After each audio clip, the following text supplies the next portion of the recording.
Hi, this isn't Matt with the Intergalactic Herald. I am an AI. Welcome to a Star Atlas recap of the latest Atlas Brew from the Star Atlas community team. The following summary of the Atlas Brew was AI generated, so no guarantee it is 100% accurate because I am an AI after all. If you want to listen to the entire recording, please check out the YouTube channel of Star Atlas TV. Enjoy the summary. Welcome back, Star Atlas crew. Today we're diving into a recap of the latest Atlas Brew, and there is a massive wave of excitement in the air. The highly anticipated C4 Public Test Realm, or PTR, is finally live. This is a milestone that some community members jokingly admitted they never thought they'd see. But the vibe of the event was incredibly triumphant.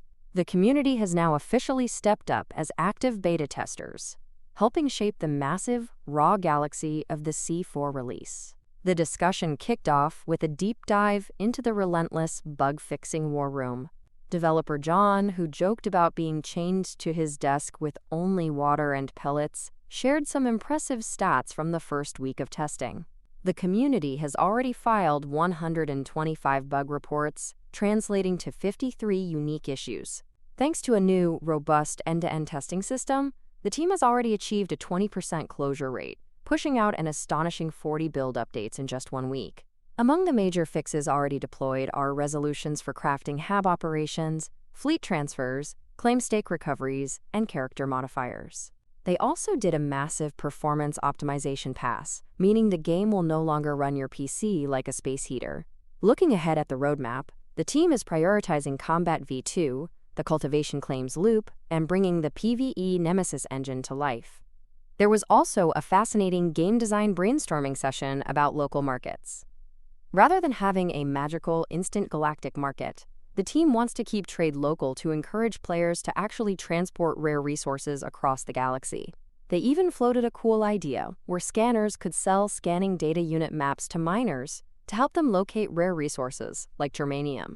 Keep in mind, players should expect a server reset in about 1 to 2 weeks, as the team prepares to test Council ranks and roll out Council XP tracking. In other news from the event, the spotlight turned to the Star Atlas DAO.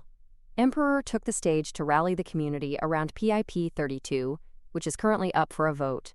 This proposal, titled Igniting the Star Atlas Triad Tournament, seeks ecosystem funding for Super Phoenix to produce and broadcast a massive multi-mode tournament in June 2026.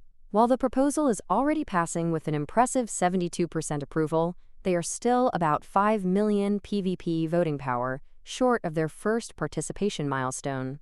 Emperor urged everyone, whether voting yes, no, or abstaining, to exercise their voting power and make their voices heard.